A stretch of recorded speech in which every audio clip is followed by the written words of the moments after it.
Hey guys, Sean C. Phillips here doing a live stream on here. I'm just trying to adjust everything. I have got to share the link around. I still have to share this with a bunch of people on the pages and stuff like that.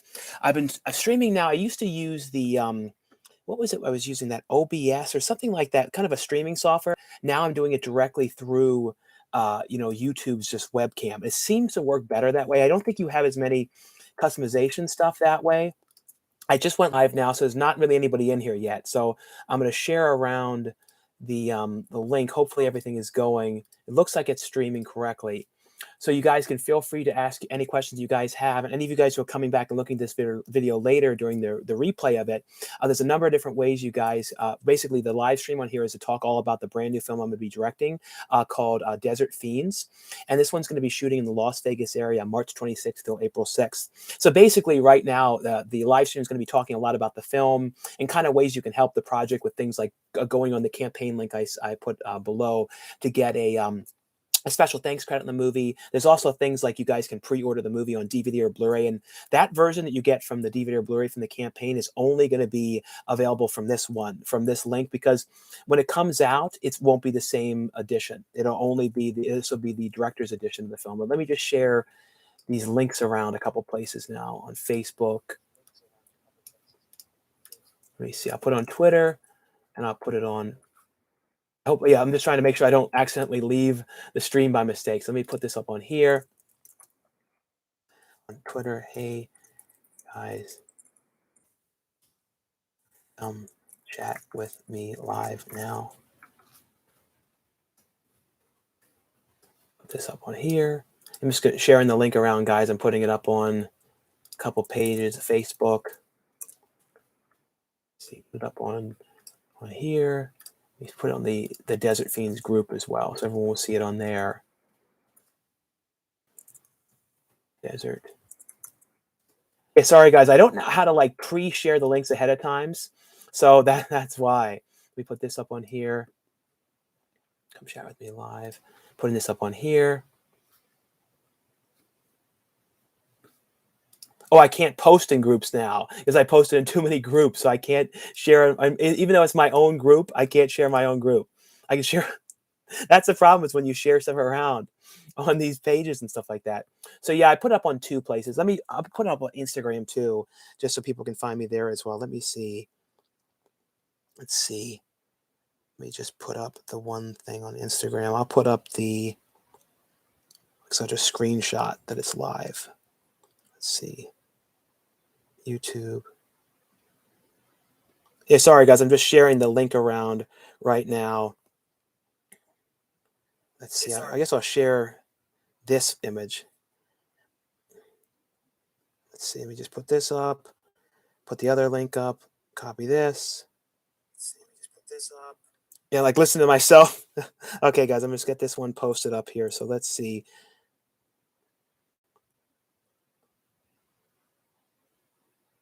It's always weird when you have to like do all the sharing stuff now. Let's see. Okay, put this up here. Next. I don't want to share it as that. I want to share it as a story. Trying to see, where do you share the story? I'm like, so here we go. Here's the story. No, it's still doing it as a. How do you? Let me see. I'm trying to add another story on here. Let's see. Share. I don't. For some reason, I'm not remembering how to add the story. I can do on Instagram. It's not letting me like add to the story. It's letting me go and add to the create. No, it's weird. They've changed something around. No, this one I have to push this. Yeah, I get so flustered when I'm trying to do these things last minute, and adding these links and stuff. Let me just add this here. This is right. Okay. All right, so that's up now. All right, so now it's shared everywhere, as many places as I could get it for the live stream. So let's go through the question, guys, on here. So yeah, basically on the live stream, the one big thing I'm going to be talking a lot on here is about the brand new film I'm going to be directing coming up. And this one's going to be shooting in the Las Vegas area. And out of all the things that I've done, this is the one that I think it's probably been the last maybe almost year that I've had this idea for the Desert Fiends film. And I've wanted to do this one so long.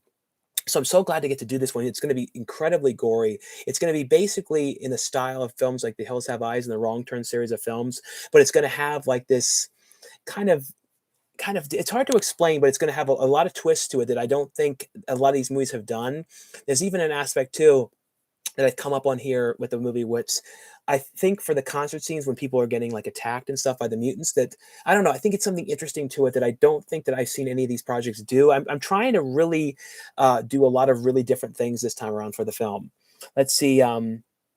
Let's see. Hey, Sean, send money. Do you think young filmmakers should go to film school? I mean, I don't know. In this day and age, like, I don't know if it's as important to go to film school as it used to be. I feel like it's kind of like you're able to like learn how to do a lot of these things yourself, you know, like by just getting the cameras, and cameras now are so affordable when you think about like what you can get and the quality that you can get, and just the quality you can get just from your iPhone is incredible in this day and age. So it's kind of like I don't know. I feel like it's good. Film school is not a bad thing if you want to kind of be with a group and learn how to work with a group of people and things like that. But nowadays, since stuff has become so accessible, and anybody, if they have the money, can go out and buy a red camera. They can go out and buy a Arri camera if they have the money. It's different. It's not like something where you have to have hundreds and hundreds of thousands of dollars to buy this equipment. It's different in this day and age. And then the quality of what you can make with your phone, and the fact that nowadays too, in theaters, they're getting much more accepting to lower budget horror films, which I attest a lot to the Terrifier 2, because that was a $250,000 movie, and to get a movie like that with that kind of a theatrical release, and to do as well as that did, was incredible. And I think too, even though Terrifier, the first one, came out years back, and it's not a new thing, and I've known about it for a long time. I knew about it before even Terrifier. I knew about it when it was that anthology movie. So I followed Terrifier forever, but I don't think a lot of people knew about it until really recently. But it just shows you too that something that's that small and low budget of a film can get to theaters, can get a good release, and it also kind of like it just shows you that there's room for those movies, and that the Joe public wants that and wants more of these twisted, gory, gross out, and not so weak films. And that's with what I'm doing film wise. They're definitely not weak. Karen was not my script, so it was a little bit.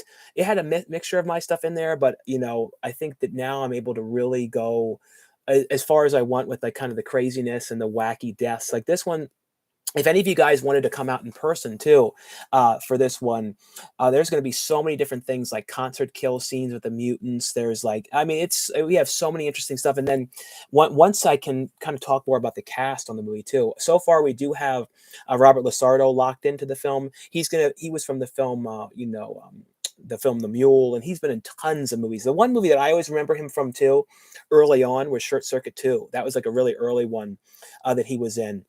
And then we have Aline Dietz from The Exorcist in the movie so far. We have her locked in, working on somebody from Terrifier 2. We'll see if it all works out. It's only fingers crossed.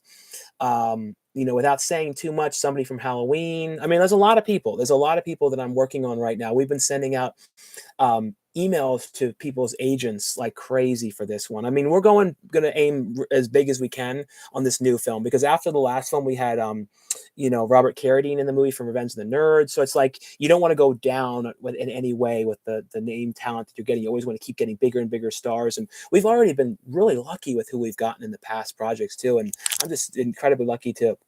I mean, like it's just so funny too. Like, I don't want to say who it was that I talked on the phone to, but I talked to one actor about the new film, and a lot of you guys were like, "Oh wow," if I said it, but it was just funny because I talked to him. I was talking to him through the through the car phone, so you can talk through the speakers in the car, and then the very next day, that the song that was from that movie that the character sings was playing. I'm like, man, this is kind of surreal that I was just talking to this guy, and the song that he sings in this famous 80s movie it was just a funny weird thing. Some of you might figure this out by me saying that. Let's see. Cool dude, greetings. I'm very proud of you in this movie. Well, thank you so much, The Monkey. I really appreciate that. And thanks again, guys, for all of you who've all been so supportive on these films. And that's the only reason I'm able to do the movies is because of you guys. And if you guys have get a chance to, definitely check out the link after this live stream that I put. I pinned it on here, and it's also in the description, and you guys can find out all about the film that I'm directing. And if any of you guys want to come out in person too, it would be awesome to work with you guys. And I put on the campaign too some smaller things you guys can do in person for this one, like some background extras and also gory background extras. So during the concert kill scenes, we have some extras as well. So and there's some stuff too, like to be a video blogger, where if you couldn't come out to Vegas for the film, you could film that stuff from home for this one. Let's see. Hey man, birthday was yesterday. I hope you had a great birthday. My birth. Let's see. I'm glad you're producing movies. That's so cool. Well, thanks so much, Kevin. Yeah, I'm really glad to have gone down this direction with the movies, and I'm pretty much exclusively doing my own stuff. Like here and there, I'll do another project if it's something worth it. But I feel like in the way things have become for me now with these movies, I've gotten so lucky where if it's somebody that I really, really want to work with, I can reach out to them, see what they say, see if it's doable. You know what I mean? Like you can sometimes reach out to somebody and get the highest like a rate that you're like your head spins around. Like I'm not saying who it was, but one person that we reached out to quoted $25,000 for a cameo. I'm like that $25,000. So that gives you an idea of the kind of celebrity sizes that we're talking to on this one. Let's see. Do you think? Let's see. Make sure I don't miss any of these ones. Keep living your dream. Thank you very much. Did you end up buying the 4K of Terrifier from Best Buy? I did. I did end up getting that one.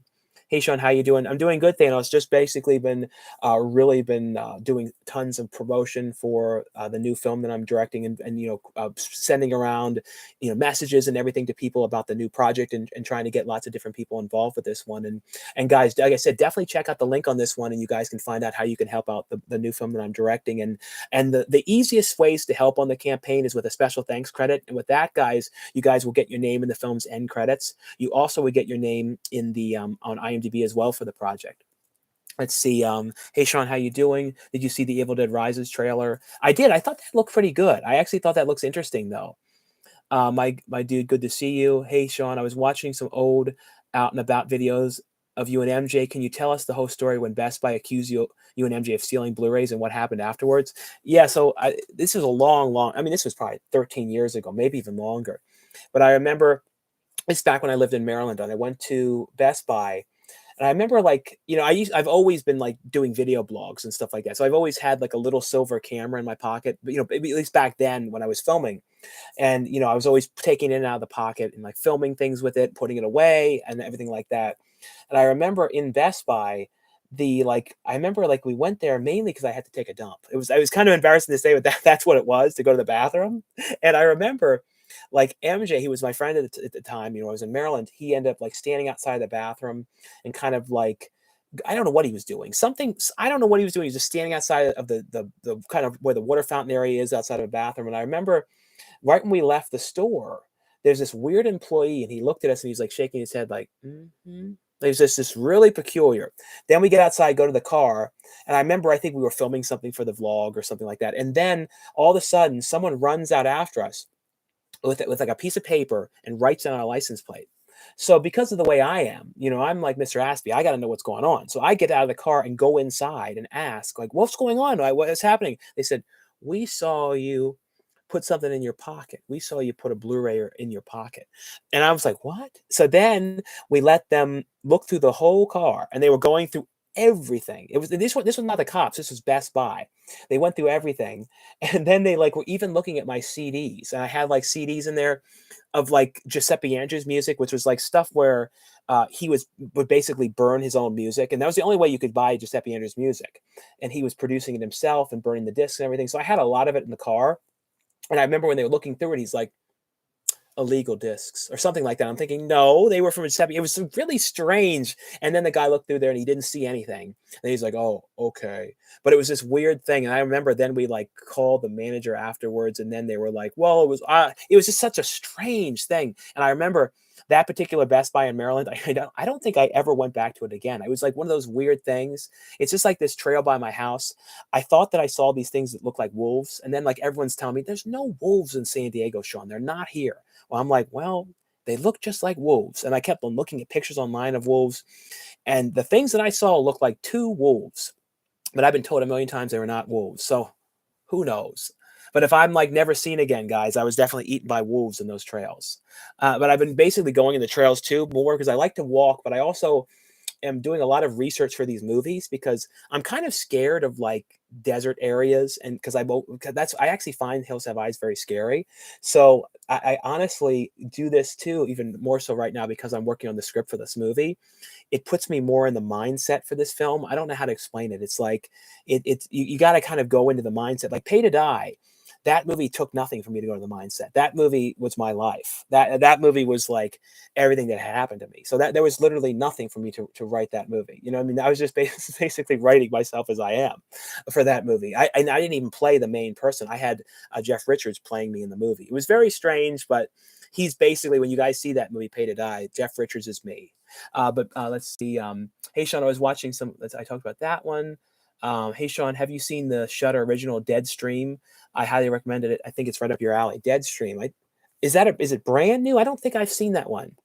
What scene in Nope scared you the most? Mine was the audience getting digested scene. Yeah, that one, when they were getting all sucked into the thing in that scene. Yes, like when the people were getting pulled up, that stuff creeped me out. That really, really did. Did you see Terrifier 2? No, I love Terrifier 2. I really like that one. And that one too was so inspiring for me to see that in theaters because it just like sets a fire under my ass with these movies that I'm doing to like, okay, you got to try to go to Cinedigm. You got to try and go to these distributors that can get these theater releases. Like one thing I would love to try and do with this next movie, with the Desert Fiends movie, guys, is, and I don't know what it would cost and how complicated it would be, but I would love to have like a Fathom event screening of the film, because I've seen premieres done like that when they've done like and I don't think it would be at every one of the Fathom events. So I think the big Fathom events are like 1,500 screens or like 2,000 screens, but I think you could do smaller ones for like 300 screens or 200 screens, and then only have it in like the big cities like LA, New York, Texas areas, certain areas where it's like the really big cities, and then kind of try it out. And something I'm really considering doing with this one, because I feel like it'd be amazing to be able to see one of these in theaters. And after I saw too the Mean one in theaters, that's what really made me think, okay, because like Mean one was not very good. It was very cheap, and I'm like, oh my god, the things that I'm doing, I know they look better than this movie. I know that. So it's like, especially Pay to Die. So I'm like, well, if this thing got to theaters, and I understand it was because it was like a Grinch sort of knockoff thing, that's even more so. But I don't think that should be the only criteria, though. You know what I mean? At least that's what I would think for it.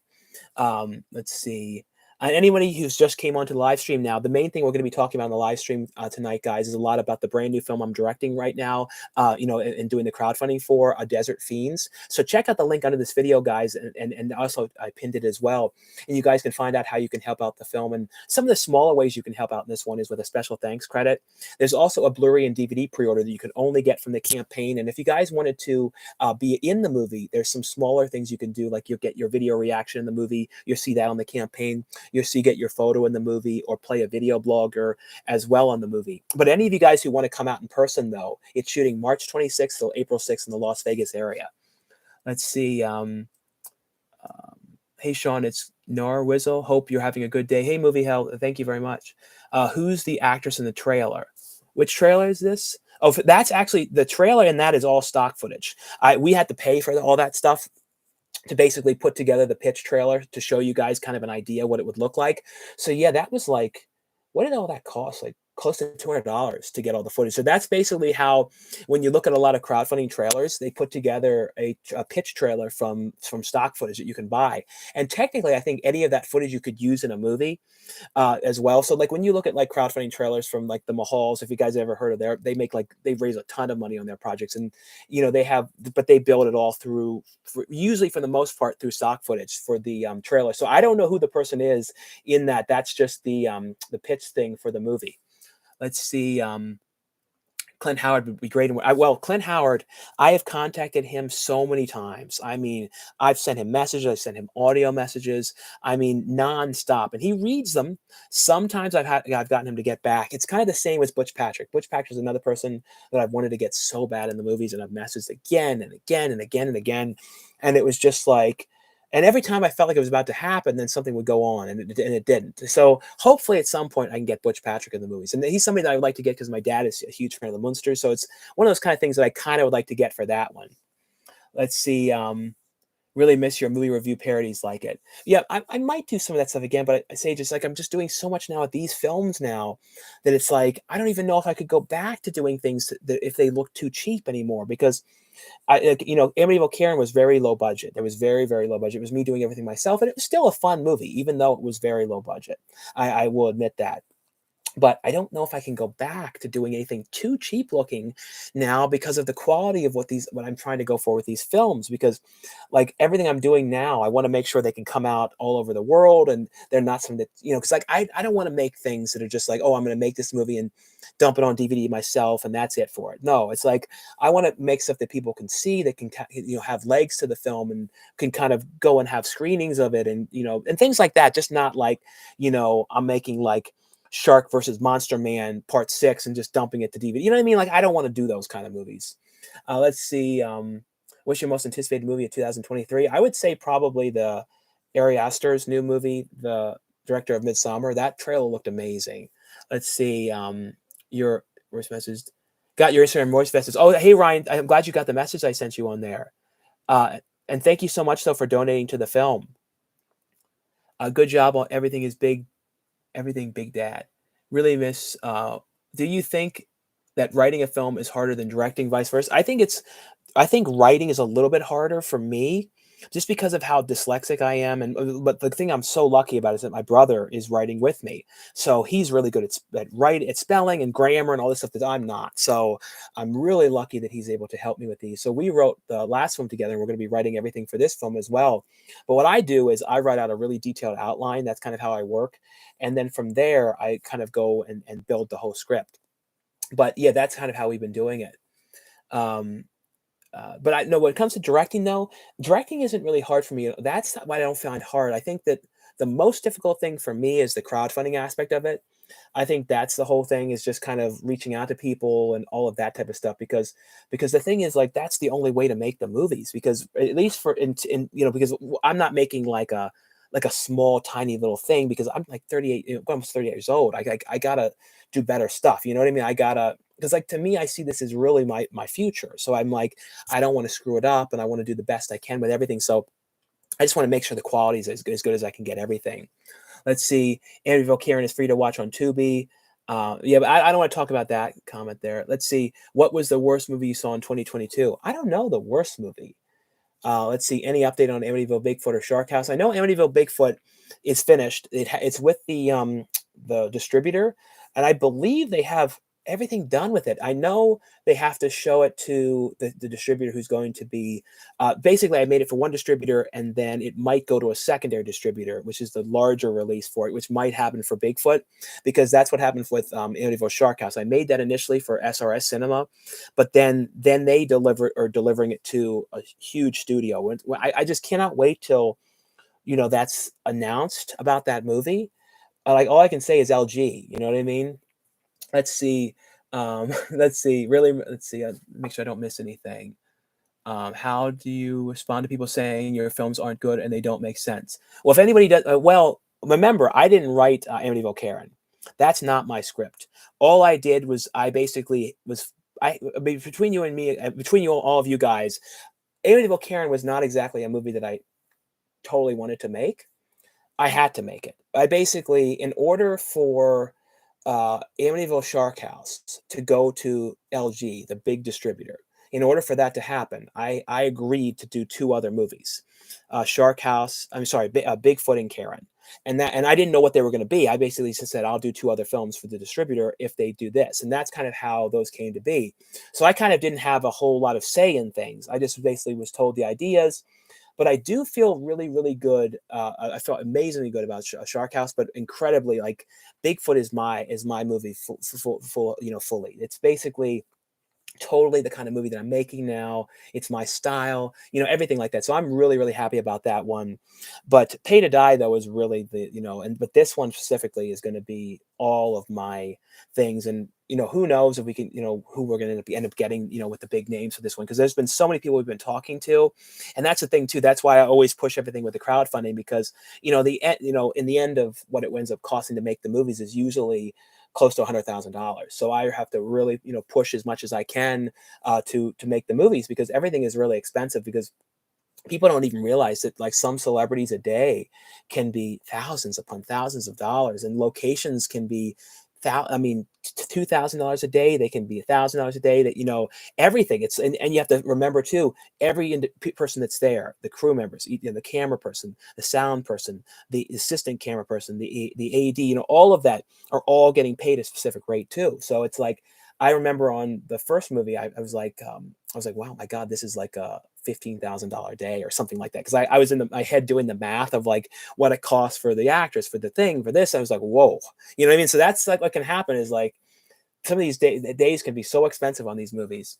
But the thing is, this is what I love doing though. So it's like, it's worth it to me to go through all the craziness of crowdfunding and everything like that. Like I'm kind of losing my voice too from talking to people so much. So I kind of like that's what happens. Let's see.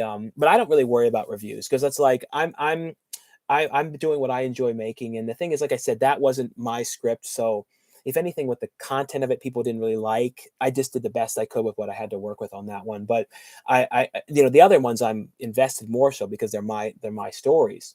But when you're doing something when it's not yours, and I honestly too, between you guys, I wrote a whole outline for Karen, but then it didn't end up getting used. I had a whole story about Karen draining people's blood and all this other stuff, but it didn't happen. But it's fine. I don't dislike the movie at all, though.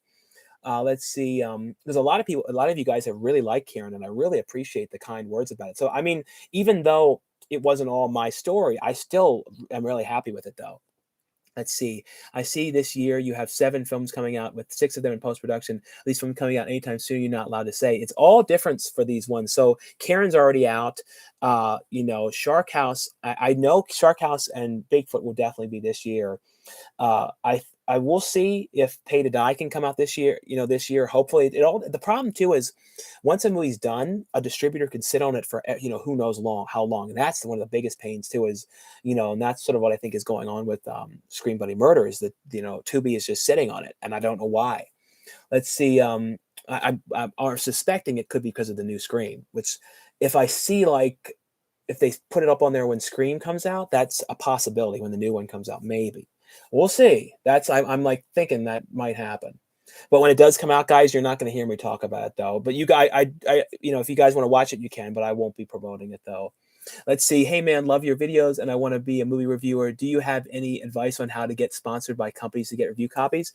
I would say the best thing to do is just to reach out to them. Like when I started reaching out to people to get review copies early on in like 2000 and well, I remember originally the first person I ever reviewed for, like the company reached out to me. It was like a PR group, and they were like, we do work with Paramount, and we work with I think Lionsgate, and they were like, we would love to have you kind of promote their releases and things like that.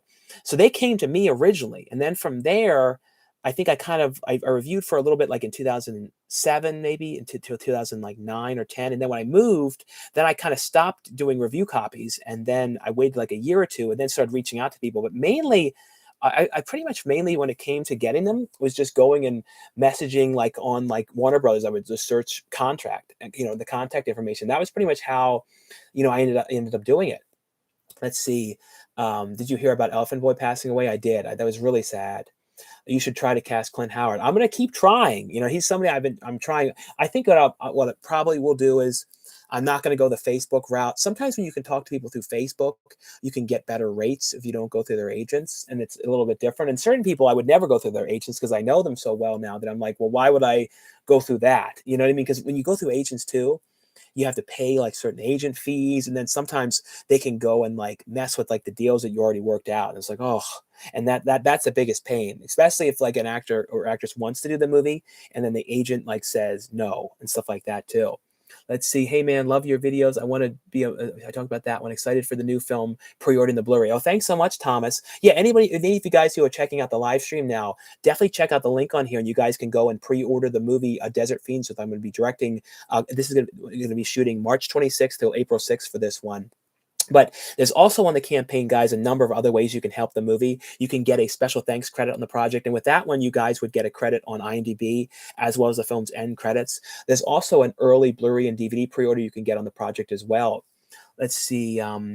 Oh, and also too, if you guys wanna come out in person, though, we have a lot of in-person roles, and it'd be so great to work with some of you guys too, so definitely, if any of you guys wanna come out, definitely look through the campaign and see some of the in-person ones, and if you don't wanna and don't worry too about, like, if you haven't acted before, a lot of people who have come out for the films have never, acted in front of the camera, but I have pretty good techniques, though, for working with people, especially if they've never done it before.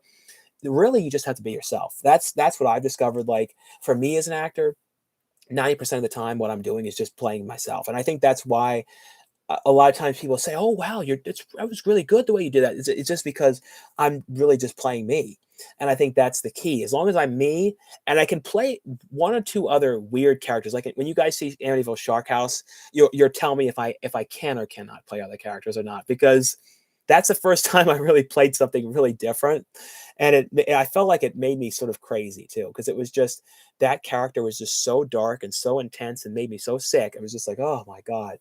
Let's see, what led your family to move to San Diego? Seems like a big change from Maryland. Well, when we initially, you know, um, did that, it was basically my mom's mother passed away, and my grandmother passed away, and basically at that point, there was no one else that left in Maryland. My mom, my uncle passed away. There was no one really else left, and it was kind of like we really need to make a big change, and that was kind of what it was. And we had always come out to this area for Comic Con, so that's kind of how we always knew about it.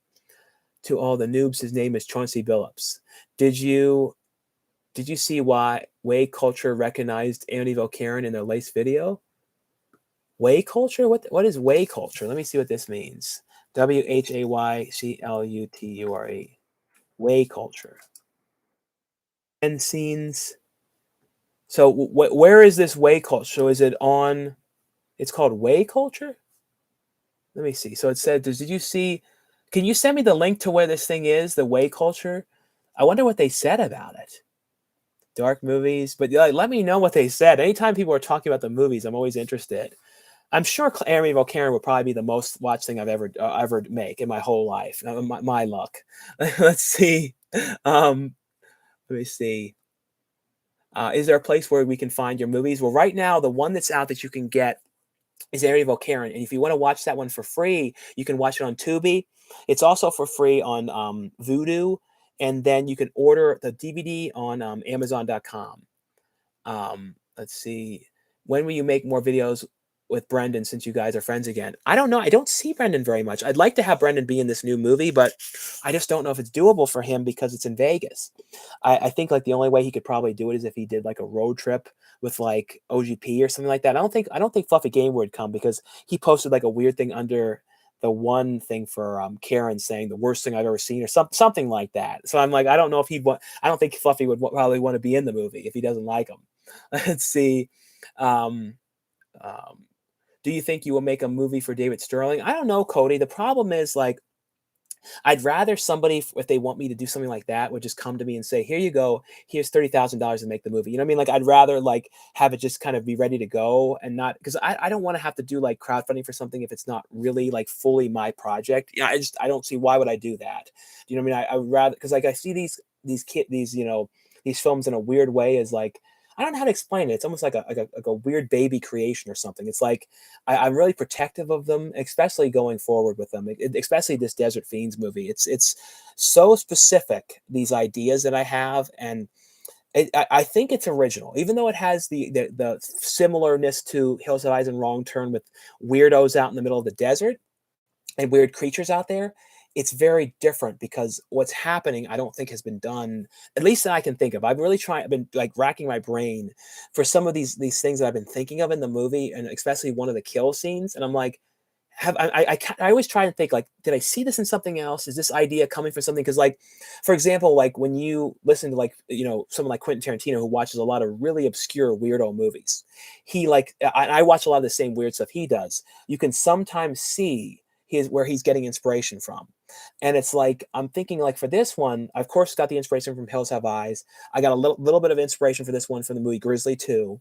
But then other than that, with these weird concepts I'm like, well, I don't think I've seen anything like this. I don't know. We'll see. As long as everything can come together exactly as I'm envisioning it with this whole all these different characters and everything, I think it's going to turn out to be really, really good. I feel really, really good about this one. I was really, not sure about Mistletoe. That was one of those movies I kind of had almost a panic attack making that movie because it was just I don't know. It was just it wasn't my idea, and I just didn't like what I was doing as much. So I'm like, I'm so happy now that to be like this idea is like so fulfilling to be able to make this particular movie and to be able to make something so gory and so crazy, and the idea that I'm going to be able to bring this particular story to life.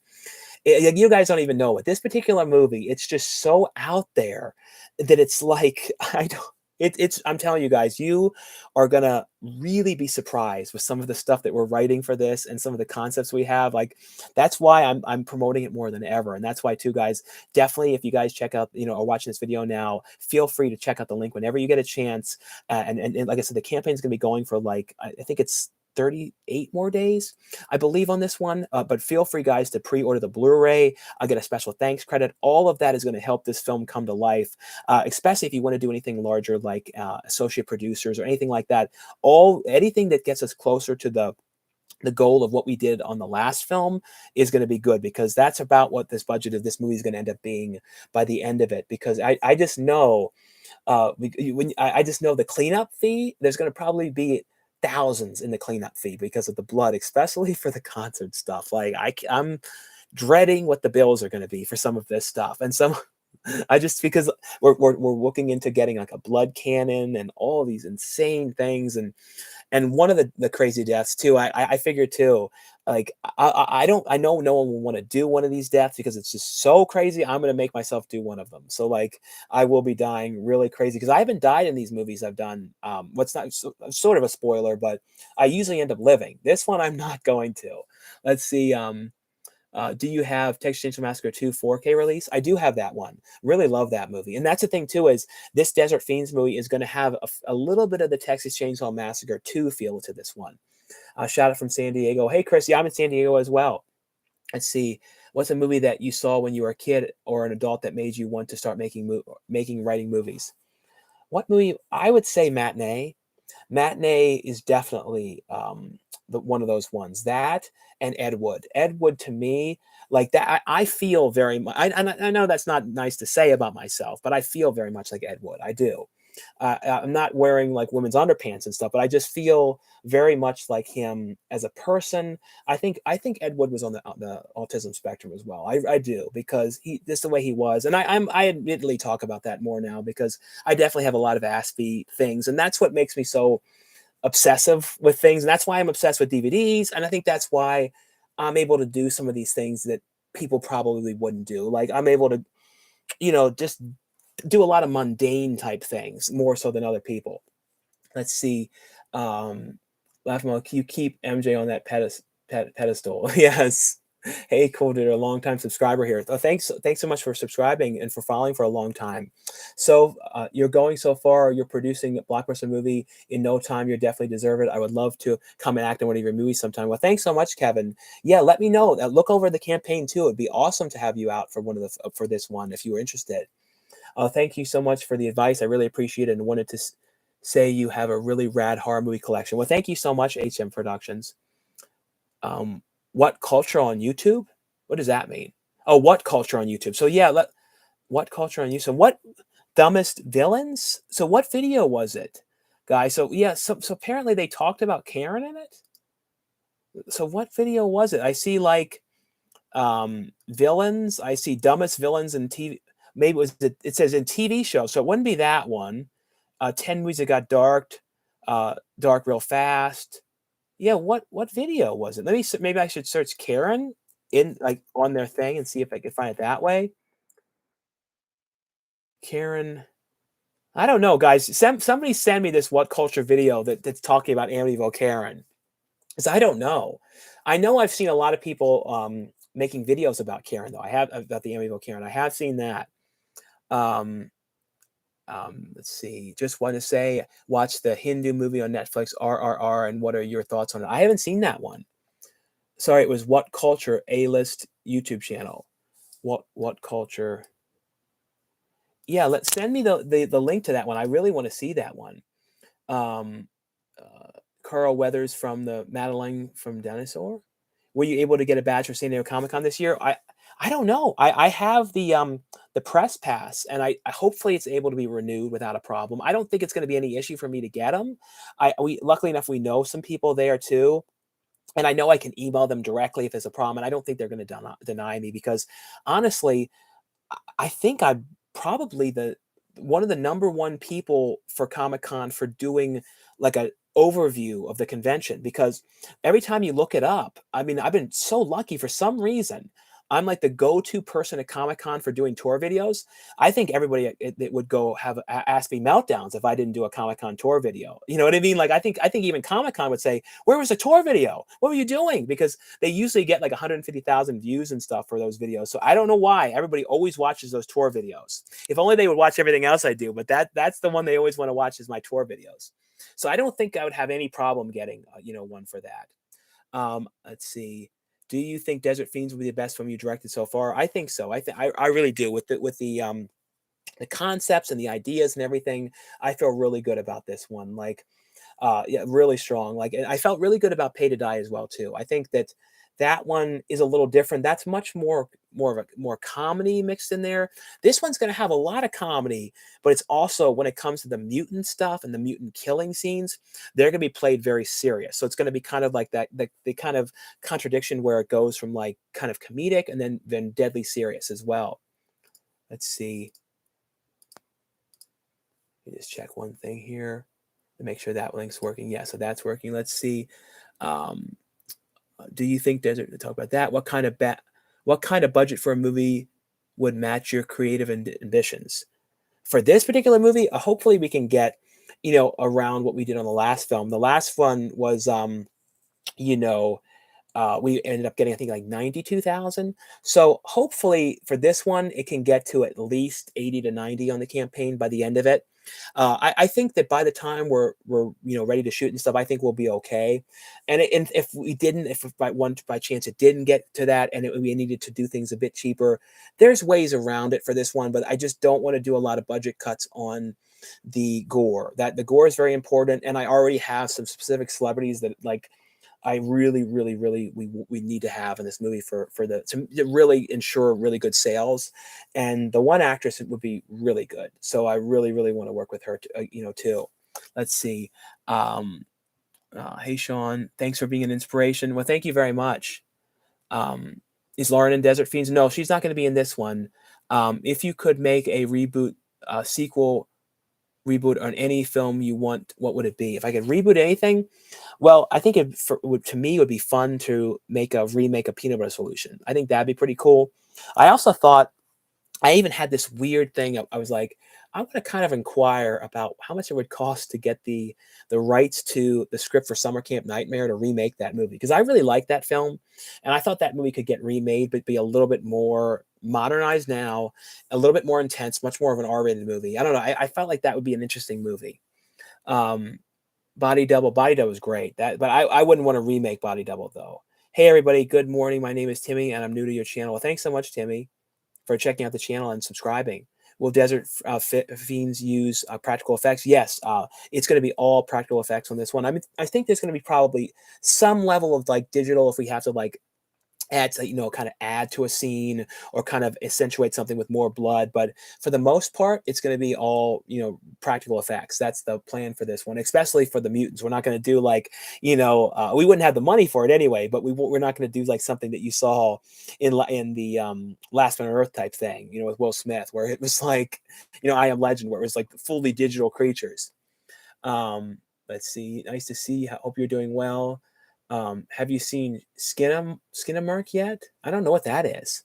Will MJ be involved? I don't know. I will tell you that Eric, who's the effects artist on the film, he reached out to MJ. We found a number, and he got MJ on the phone, and he told him about the movie. I have not talked to MJ yet, but he did. He talked to him for a couple minutes, so I don't know. So I don't know. So if we do get him on the phone, there might be a live stream saying, help the project to bring MJ into it. So we'll see. Like I said, nothing's confirmed whatsoever, and I have no clue if MJ will do the movie or anything like that. But I will say though, we know that he's okay, and there has been contact made. That's what I can say. What culture's 10 horror movie sequels you had no idea just were released. 10 horror movie sequels? Oh, so that's funny. So how, I wonder how, let's see, where is this? Sequels, horror sequels. I'll have to look at these. 10 horror movie. Yeah, this one. 10, 10 movie sequels or 10, what's it called? So it says, yeah, send me the link to it. Post the link under here. For some reason, I'm not finding it on here. But if any of you guys know this thing, send it to me because I don't see it on there. I see, because it said the brand new video, 10 horror movies, 10 movie deaths, 10 shocking deaths. I don't know. Yes, just send me that. Copy the link and post it on here because I don't see it. Maybe if I post this, Karen. No, I'm not seeing it on here. It's really weird. Deaths that came out of nowhere. No, it's weird. But any of you guys, though, who've just come onto the live stream now, when you get a chance to, definitely check out the link underneath of this video, and you guys can find out how to help out the brand new film that I'm going to be directing in Las Vegas, March 26th till April 6th for this one. And on the page, there's a number of ways you can help out the project. Some of the smaller ways you can do is get a special thanks credit on the movie. There's also a Blu-ray and DVD pre-order on the movie as well for this one, and that's only going to be on this campaign. And the thing is, there might never be another DVD or Blu-ray of the movie because if, like, for example, like Lionsgate or a distributor like larger, puts it, picks up the movie, and then they go, well, they're not going to have a DVD. So that'd be the only DVD. So there's a chance that could be the only physical DVD in America ever if it goes to a distributor like that. And that's why it's going to be the director's cut because we don't know who will pick up the movie. So it's going to be a rare cut of the movie as well. So literally, there might not be an American DVD at all, because when it comes to like distribution, it's like it's America, and then it's like all these different other territories.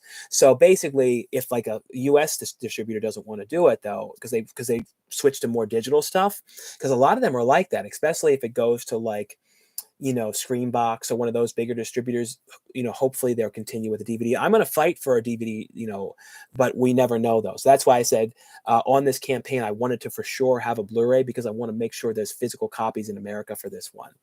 Let's see. You should try and get Ted Levine in the Desert Fiends. Now he'd be amazing. Oh, he's great.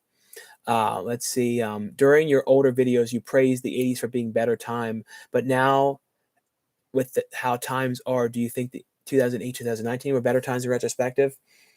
I don't know. Like, I mean, like I like the looks of the 80s, like the look and the style and all that type of stuff of the 80s. So I don't know. I don't like all the like everything that happened in the world in 2020 and all the uproar and everything that it caused and messing up everybody's lives and all of it. So that was all a pain. I'm glad that we're seeing the end of all of that now because I don't think any of us could have taken it any longer. It was kind of like to the point where this is not a life, you know what I mean, with all this and the idea of like if I ever came back to that staying in the houses again for like months at a time, I don't think anybody would do it. I think literally no one would do it whatsoever, and they just riot in the streets. They'd be like, forget it. I think that's how it is because I don't think anyone could take it anymore. I think it made everybody so crazy, and I feel like everybody came out of it a little bit weird and different. They're like, no one was the same person anymore after COVID. Let's see. Let's see. Are you going to see Ant-Man 3? I thought that looked kind of fun. The trailer for that one. Have you seen the Fablemans? I have not seen that yet. I got a question. I want to ask, and my question is, when the movie Realm of the White Dragon will be on DVD Blu-ray? I don't know. Let us hear "Go Chauncey." It's your birthday song. Go Chauncey. It's your birthday. Have you ever met John Waters? I have. I actually got to meet him. I met him a couple times because when I used to live in Maryland. So I remember one time he was at a screening that I was at. There was like an early screening for the movie Disturbia, and he sat directly behind me. So the whole time he was talking about Shia LaBeouf, I could hear him talking to his friend. He's like, "Who is that? He's gorgeous." And he kept talking about Shia LaBeouf nonstop. It was like kind of like commentary behind me with John Waters. And then I saw him when he was signing for his like Valentine's Day album at one point. I ended up seeing him, and he even was in the Donna Murph that I did. I got him to make a little cameo. I tried to get him in the last movie. We went through a whole process because my dad knows a lot of people that know John Waters. So we went through one person, and then he got to think to John Waters, and then John Waters emailed back and said, "Sorry, I'm declining the project. I'm doing this right now," or something. But it was just like, ugh, because John Waters would be great. But just so you guys know, we did try to reach out to John Waters in the past. the one person that I wish that I would have got that we did reach out to, and I don't know what happened. For some reason, I think like, and even the amount of money wasn't terrible, was Coolio. I'm just so I so have such regrets that I didn't get Coolio in one of the movies because I talked to him. I was talking to his people about getting him, and then I don't know what happened. So it's like, man, that sucks. It would have been so cool to have gotten to work with Coolio. Let's see. Did you see Megan yet? I did. I liked Megan. I thought that was fun. Let's see. The Return of MJ. I don't know. Maybe that would be a real throwback to see MJ. No, I know. Have you seen the Weird Al biopic? I need to watch that one still. Any updates on Herb? I mean, my dad's doing good. Skin and Marks is a super low budget indie film that just released for a limited theater run. Oh, Skin and Marks, man. So I have to look into that and see who was behind it. And I see that's the thing is I got to really study the distributors and like who's releasing these movies to, you know what I mean? So then I kind of know for when these are done to kind of go to these people. Let's see, Skin and Marks. Who made this one? The budget is $15,000. Jesus. Yeah, then you're right. Then and it's playing in Sinopolis. It's playing like all over the place. So that's crazy. I might have to try and see this movie. I'm gonna look at the trailer for it. But yeah, but see, seeing these small movies getting to theaters, but maybe it's like really well done or something. I don't know. I've not heard about this. I'll look at the trailer for this later, guys. I'm gonna screenshot this too, so I don't forget. But that's very interesting to see something that low budget. That's why I'm saying, guys, that things are changing. Things are changing with these films now. These movies can play in theaters. That's why, as long as I don't, screw up anything when we're there and everything gets shot and we get everything really good, which we've always had, we've never not gotten anything done. That's what I'm really proud of is we've always gotten everything we need filmed. I think this particular movie, this Desert Fiends movie, has the biggest shot of all of them to have a theater release like that. I really do. I don't think there's going to be any problem. So I'm going to push everything I can. I mean, like everything I can to get this movie out as good as I can and the best release. But that's why, guys, that's why I'm saying on the campaign, all the help is appreciated more than you guys can imagine because you guys are essentially bringing this movie to life. You guys, because of you guys that were able to make this film. And that's why, too, I always talk about if you guys want to come out in person or you guys want to be involved in the film with like a film from home acting role, definitely, feel free to get involved with this one because it's an amazing way to you guys to all kind of come together with this project. And there's small things you can do from home, like, have a video reaction in the movie. You can have you do a video blogger role or a newscaster part on this one. Or if you want to come in person, we have everything from walk-on roles to background extras and major roles as well. So definitely check out the campaign, guys. And feel free, though, to reach out to me on Facebook if you have any questions or anything like that as well. Let's see. Have you seen the Boondock Saints? Yes, I've seen a couple episodes of that show. Ghostwake needs a 4K release. I know. I wish it had a 4K. It was shot on the Red camera, so I think it could have a 4K. Sean, do you ever watch the TV show Naked and Afraid or Alone? I've never watched Alone. I do watch Naked and Afraid. It's one of those shows, though, I kind of watch it here and there. Like, I haven't watched it for a long time. And that's one of those things I always wonder, like, if they wanted me to be on that thing, would I go on that show? And I'm like, I don't know. I don't think I have a very good arse. So I'm kind of like Mr. Flat Arse, like Hank Hill. So I'm like, I don't think I'd be very good on that show. I don't know. I don't know. It'd be a funny thing. Everyone's like saying, did you see Chauncey's butt ass naked on Naked and Afraid? It would be a funny thing to say, though. And if it would help with the crowdfunding, I'd do it. Let's see. I bought Ariel Karen on Blu-ray and loved it. Well, thanks so much, Kevin. I really appreciate that. You and Dweebo should start a podcast. He's not as big on talking publicly as I am. It would be kind of cool, though. I was at Disc Replay a few months back and bumped into your buddy Alex Labia. I recognize him from your videos. I always say labia too. It's laba, but I can't stop saying labia. But that's funny. It's like Disc Replay is sort of like his home away from home because he's like, when I think of that store, I always think of him as well. So it's so funny that you ran into him in there. You should make a Stand By Me type movie with your brother and friends for YouTube. Well, that'd be kind of interesting. Rest in peace, Coolio. I know. Thanks again for reaching out earlier, dude. Just pledged and excited to see what you guys have done. Thanks so much, Silent Will. I really appreciate the support on the film. I just got done watching Inside Remake, and the pregnant woman who lost her husband in a car crash was oh yeah, that's a great movie. Then you watch the remake. Yeah, I don't know if I ever watched the remake. The original one I really liked, though. Let's see. Quentin Tarantino said Hitchcock should have quit before he was old. Do you think think that he should have quit when he's young? I don't know. I think what he meant was that like some of the stuff that Hitchcock was doing later wasn't up to par to compared to what he was doing earlier. I guess that's kind of what he meant. And like I think he was sort of saying too in those interviews how if Quentin Tarantino, I mean, if Hitchcock was making like Psycho and some of those other things later, they would have been even more intense because he wouldn't have had to have dealt with the censorship that he was going through at the time. Um, is it? Let's see. Is it me or you can picture the banter with Sean and MJ over COVID? How MJ would think it's indestructible to everything. Yes. Um, let's see. Thanks again. I got done talking about that. Glad to hear MJ is doing okay. Now that's the thing with MJ. I'm just glad that he's okay. That's what I worry about more than anything. Um, that's what I heard, and that was cool. It's more experimental and weird. I don't mind those kind of films as long as they're scary. No, definitely. No, yeah, with what I'm doing, this film, the plan too is to go for very scary and a lot of build up to these weird mutants out there. I'm really excited, and we've had some really cool people come aboard and get parts on the film as being mutants as well, which is really exciting. And that's the one thing too is if any of you guys really want to do something larger on the film, you could even play a mutant in the film. That's like we're only going to probably have one or two more tops of that perk. I think probably one. I think that's about it. But that's basically you would be out there for most of the shoot and playing one of the main mutants in the movie. But if you guys want to die in this one, though, we can even kind of develop some of the kill scene from the movie too together. Because I have some ideas, but they're going to be very, very intense on this one, and one that I really want to do. And I don't want to tell you guys, but literally, like I don't know, it's just I don't think anyone's done this kill scene before. I just have to really go through with Eric on how we're going to do it and what he has to make and everything to do it. Let's see. Do you think more press is needed for these movies, like more interviews and promoting from other YouTubers as well? I bet a bunch of YouTubers would line up to interview and help promote. Yeah, that's the thing is if it's hard for me to know who is good to reach out to help promote the movies. Like, and that's the thing too is if any of you guys out there, that's the thing you guys can do to help as well with the project is definitely share around with the Indiegogo. If there's anybody you think that would be interested in like pre-ordering a Blu-ray of the movie, send it to them. And feel free to send them a link. Anyone you think might just want to do a special thanks, or if anybody that ever wanted to be in a movie, just feel free to send it to them because anything like that is a huge help with this one.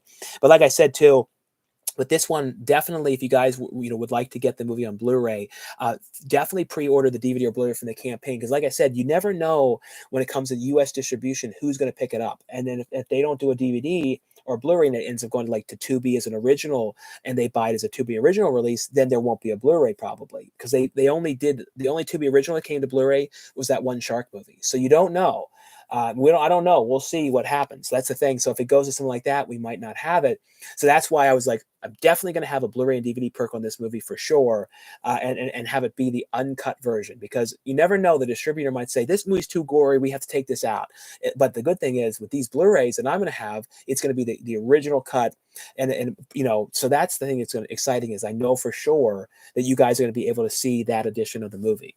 Let's see, because that's the one thing is if it goes to larger distributors, you never know because literally they can take control of stuff like that, and you don't have any say if they really dislike something because if it's a big company, you really want people to see what you're doing and see your work. You don't want to, that's the thing. That's why at least this way I know we'll have that version. Let's see.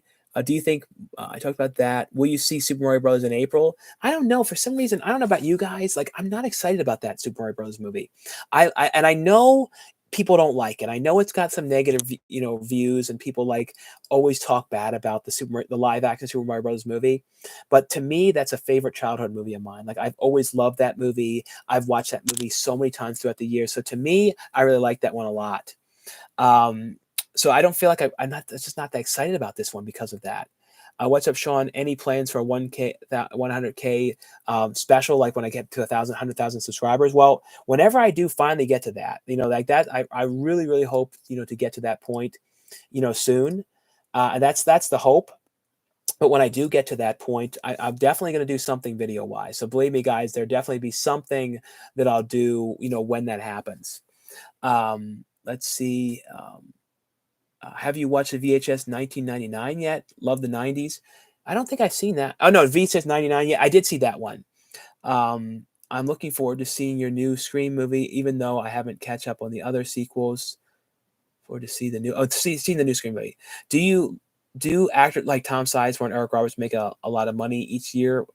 But the thing is, like someone like Eric Roberts, though, who was in my film Amityville Bigfoot, I think he like, he does a lot of movies a year, so everything really adds up. So you never really know. And Tom Sizemore too. Like I said, I don't want to speak for people, but I'm sure he does really well because he does a lot of movies throughout the years, and he's been in three of mine, I think, because it was Scream Bloody Murder, Mistletoe Massacre, and then what was it? And then he was all yeah. Oh, and then he was also in Wood Switch. So yeah, three. Let's see. Um,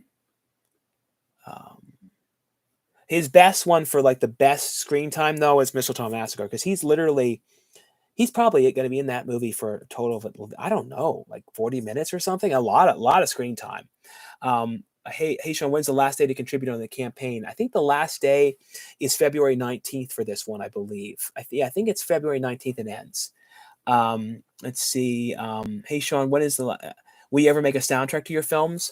I don't know. That's the one thing too. On if any of you guys are musicians, there's even a perk on this campaign to have your music in the movie. So if you're in a band, you can have a song in the film. You have your song in the end credits, or have your song in some of the concert footage. So all that kind of stuff too. So that's one of the things we have on here. But it would be kind of cool to have a soundtrack. Like maybe for this one, we could have something depending on what music we get. I really want to try and look into how complicated it would be to license a song. Like I would love to license like a cool, like Italian 80s like synth pop song in this movie. And I even want to kind of inquire about the band Device from the 80s about licensing one of their songs. For some reason, I feel like Device is kind of almost the theme for this movie. I don't know why either, but there's a lot of bands I would like to try and get, like London Harsher, I think, or Boy Harsher. I'd like to get. I think it's London Hauser or something like that. There's another band like that I really like. Um, Let's see, and I've been on here, guys, for about an hour now. So feel free, though, guys, to ask any last minute questions. I'll be on here for probably like another 10 minutes or so. And any of you guys who have just come on now, after the live stream's over, definitely check out the link on here for the film that I'm directing coming up. And you guys can go over there and find out ways you can help out in the project and get things like special thanks credit in the movie, pre-order the movie on DVD or Blu-ray. And like I was saying, I'm pretty sure that there's a chance that this will be the only way to have a Blu-ray in America. I don't know for sure though, but I know for sure though it'd be the only way to have this uncut version of the movie though. Let's see. Hey man, what's your favorite indie movie of all time? Mine's American Satan, the spinoff Paradise City. Favorite indie movie like of all time. I don't know if like it's hard to say. What happened to Shane Jensen? Well, he left YouTube years and years back, but he still is on Facebook. I heard that Doug Jones from Hocus Pocus Two Hellboy is going to be at a convention in Orlando next week. Yeah, I think I know a couple people that are going to be going to that convention coming up. What do you think of Sick? Sick. Did I see Sick? I think so. Hey Sean, what are your 2022 horror movie picks? What are some of the best? I don't. It's hard for me to remember because it's like what were some of the best ones I watched in 2022? I don't know offhand. I should have probably done a video on like my the best picks and stuff like that on this one. Have you seen good comedy in 2020? Seems like there's a few and far between these days. That's the thing I've noticed too when it comes to comedy films. There's definitely not that many nowadays, and they're very rare to come across. It's interesting, and it's like so few of them there. That's the thing too. That's why I don't really make like just a comedy movie or do an Indiegogo for comedy movies because there's not a lot of interest for them. It's really the main interest that people have is at least for crowdfunding forefront is for doing for uh you know um horror movies. At least that's what I've noticed. Let's see. My Christmas tree is covered in bugs. I may have to burn it. Why? What happened? Why did it get bugs on it? Is it like that's very strange though. That's not good. You should definitely get it if it's in the house. Get it out of the house quickly because then otherwise the bugs are gonna get over everything. Hey Sean, how did you enjoy Barbarian? That's weird. I've seen so many people commenting about the movie Barbarian, and some people are like, "Oh my god, it was great," and some people were like going, "It was so bad. I hated it." I don't know why they hated it though. I thought there was some really incredibly brilliant cinematography in that movie. I think that might have been what was better than anything in the movie was that cinematography when they were like following the camera and you were seeing Richard Burke's character. Like that was amazing. That was some of the best cinematography I think I've seen in a long time. And some of those scenes when they're entering the house, when they would go in, and then that one scene when the one character went into the house and the camera pulled back and jolted, basically almost like they were trying to pull the character, like, don't go in there. There was stuff like that that went over people's heads with that movie. It wasn't the most original film, but it was cool. It was very cool. I think it's one of those movies you need to really, really, really pay attention to the cinematography and more of the technical stuff of the movie, and just kind of look at it as a whole. That wow, this is like artful the way this is actually put together. Orphan Kills and Violent Night I thought were good, but yeah, those are both really fun. I like those ones, and I liked Violent Night a lot. Comedy movies won't come out because everything gets canceled. This generation gets offended by everything. Well, I will say though, I feel like the offended stuff is starting to go down a little bit, at least with SNL. I mean, and I think SNL might be afraid they're going to get canceled, so they're just kind of like, forget it, we don't care anymore, because they're making jokes about fat people. They're making all these jokes that they haven't in a really long time all of a sudden, and I'm like, what are they doing? So I don't know, and I've noticed as well, Reno 911 is the king of they don't give a shit. They do not care at all. You would think it was 2006 with Reno 911. It's really funny. I don't know if you guys watch Reno 911, but like I watched that movie. It was filmed in the mall, and I'm like, what year is this? It was like it was so like just the jokes and everything. I'm like, it was very funny to me. So that's the thing is, I don't think it's canceled anymore. I really don't. Um, Let's see. What do you think about Lucio Fulci in Italian Horror? I love Lucio Fulci, even though like Jose Prentice wrote my character in that movie Haunting a Whaley House to say I don't like Lucio Fulci. So a lot of people always bring that up to me and say, "Do you not like Lucio Fulci? You've got a problem with him?" I'm like, "No, it was in the movie. I had nothing to do with that." I guess they hatched Caparudos, aka Christmas Tree Alpoids, covered the. Oh, so that's like so somehow there's some kind of like bugs in it that hatch. Oh my god, that's crazy. Mad TV wasn't afraid to be mean, but shows like that are gone now. I know. That's the thing. And Mad TV was great. And some people really have a problem though about like mean jokes, like certain things. You got to be so careful. And I know, listen, I know because I was the subject of many jokes in movies where I was the fat joke on many movies. And I'm very aware of that. And I look back on it now and I'm like, yeah, I was the fat joke. And it was written in a way that was very offensive. So I remember on one movie, the girls were basically crying because of how bad they had to talk to me about being fat. And I remember they were like, we don't want to talk about you like this, Sean. We feel so bad. It was so crazy. Um, Hey, Sean, good to catch you on here. Did you see any of the new Velma show yet? I've not. I saw the trailer for it. It looked crazy. It was like, that was something kind of crazy. Someone says, have you done something with Bei Ling? Yeah, I worked with her on two different movies. I did Mistletoe Massacre and then Pay to Die. She was in both of those ones. Let's see. Have you done saw Bloody Christmas, Joe Burgo's last movie? Bloody Christmas? I don't think I saw that one. You should do a movie starring all the big YouTubers about a cursed video on YouTube, something like The Ring vibes.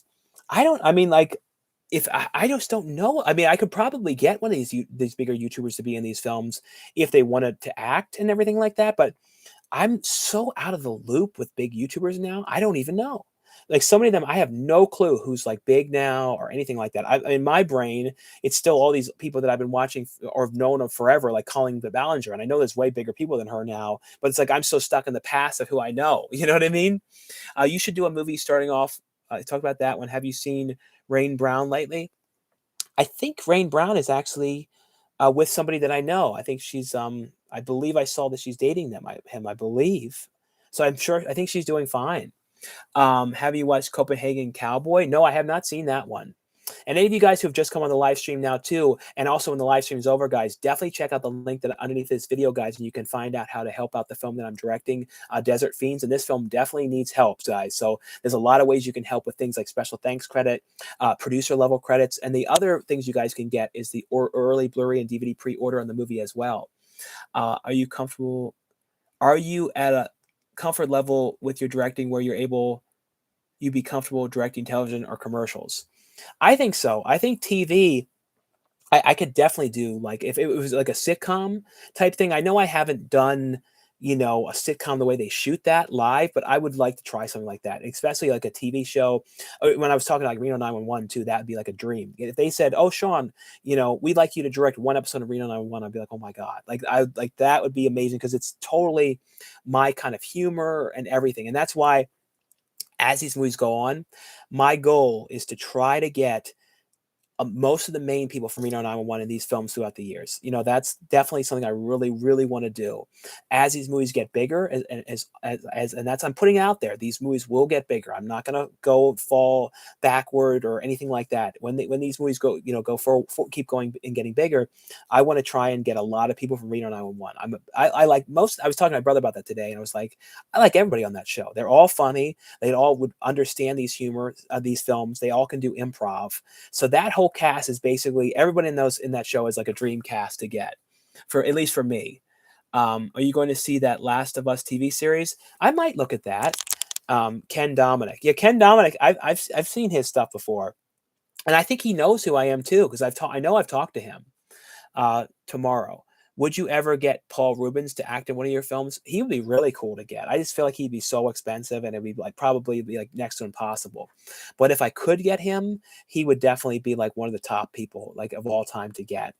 And other than that, I think like I really I've envisioned a lot in my brain and seen in visions in the next year and a half.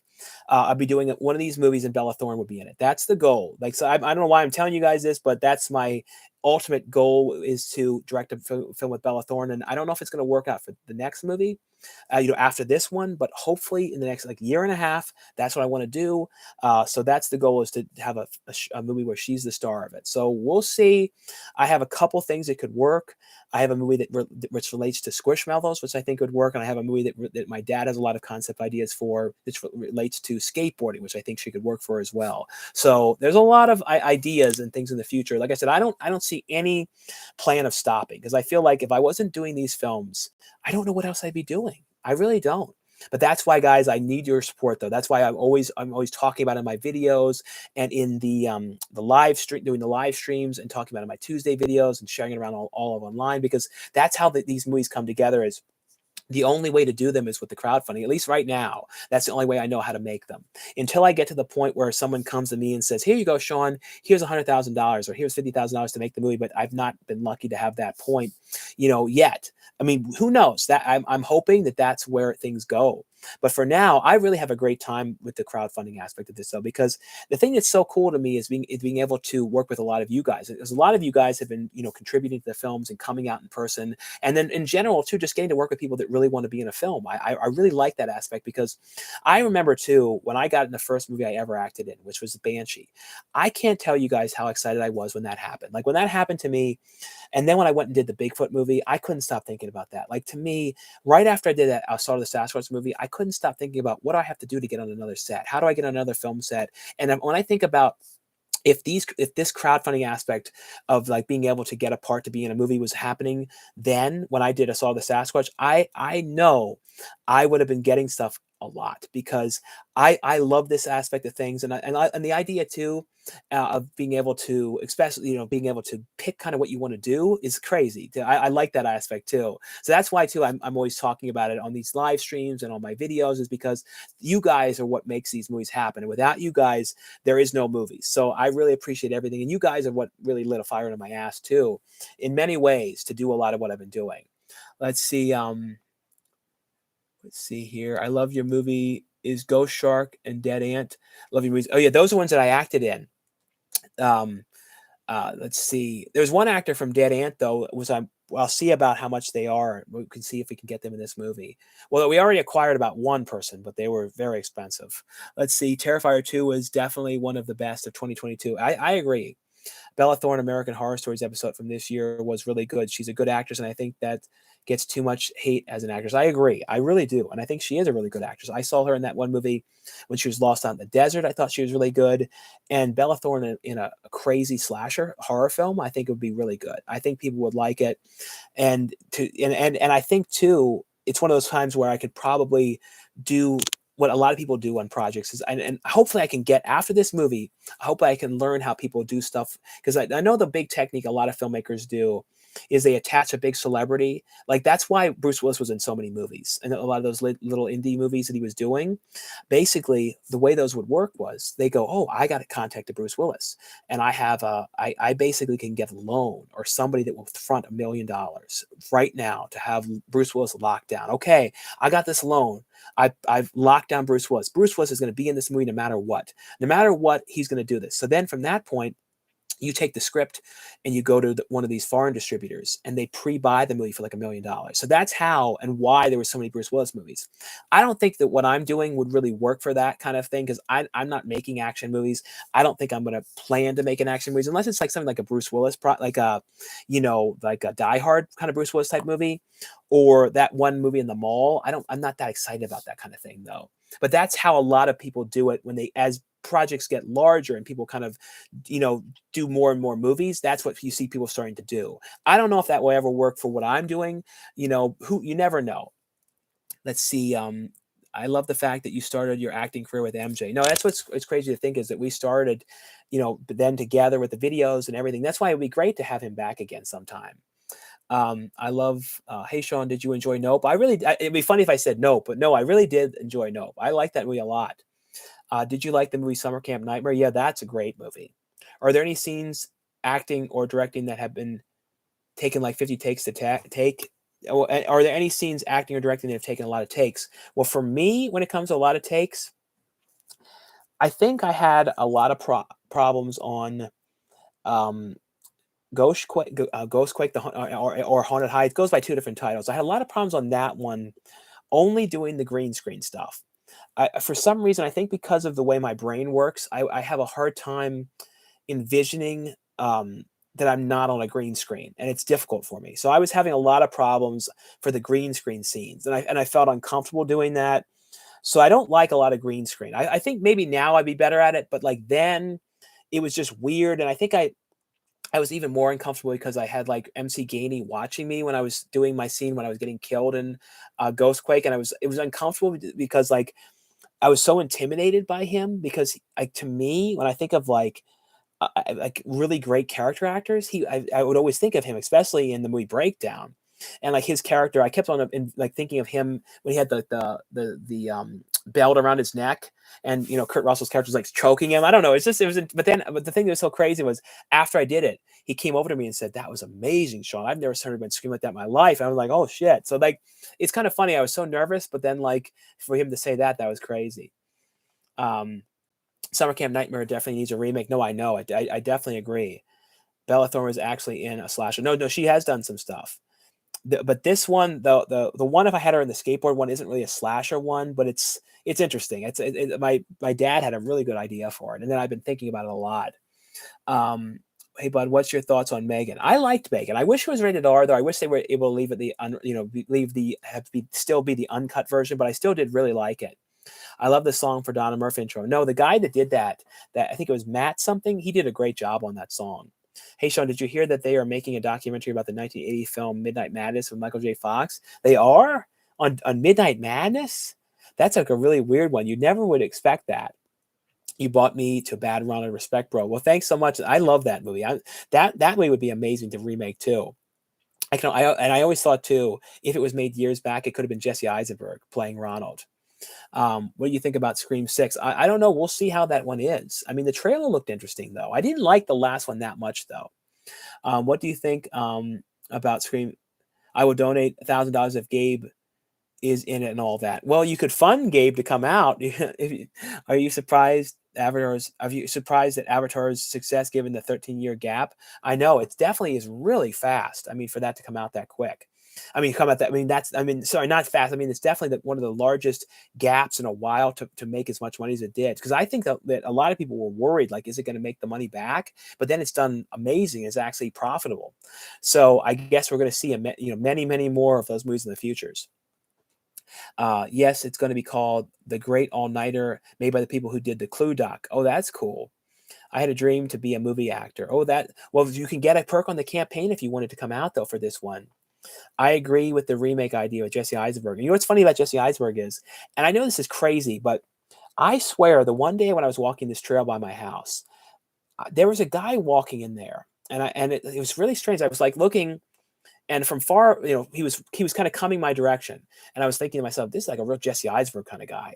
And then and Jesse Eisenberg nowadays has that kind of sort of like a weird haircut where he kind of like he had that fro, but then he kind of cut it down, and it kind of has like a different, weirder look these days. And then I saw him when he got closer, and I'm like, what? And then like the guy was like this, like, and then he kind of noticed me looking at him, and I'm like, and then I looked, and then he looked back at me and stared back, and I'm like, was that Jesse Eisenberg? And I mean, as crazy as it was, I'm about 95% sure it was Jesse Eisenberg. I'm like, but why would he be in the San Diego area in this hiking trail? For what reason? That would make no sense unless it was like the biggest lookalike of Jesse Eisenberg you've ever seen. But what was weird was he had that strange haircut that he has now. That's not his normal look. So I'm like, I don't know. I don't know. It was a weird thing. The one celebrity you do see all the time, and my dad's seen him at least 4 times in Barnes and Noble, is Richard Dreyfuss. I always call him local celebrity because he's always around. And I feel like I should just try and get him in one of the movies. I really should. I'd be like, Mr. Local Celebrity, would you like to be in this movie? You just wait for him in Barnes and Noble, in whatever. I don't want to say the area, but wait for him in Barnes and Noble, and you might see him. When does Amityville Butt Plug come out? Someone said, well, I'm not making that one. If somebody's making that one, I'm not producing it though. So that's not what I'm making. But anyway, though, guys, I've been on here now for almost an hour and a half though. And any of you guys, but definitely guys, check out the link after this live stream though. And you guys can find out how to help out the brand new film that I'm directing. And like I was saying, though, don't miss your chance, though, to pre-order the Blu-ray of this one. Because like I said, I don't know for sure if there will be one in the U.S. because you never know with this distribution what happens. And I want to make sure you guys, if you would like to get pre-order this one and get a Blu-ray, you guys can get it from the campaign. There's also going to be, if you don't want a DVD, there is a digital copy on there. There's also the special thanks credit you can get on the movie, as well as acting in person roles as well. And if any of you guys want to come out in person, though, like I was saying, definitely consider it because it would be so awesome to work with you guys on this one. But thanks again, though, for everything, guys. And thanks for checking out the brand new live stream this evening, guys. And I'll see you guys later.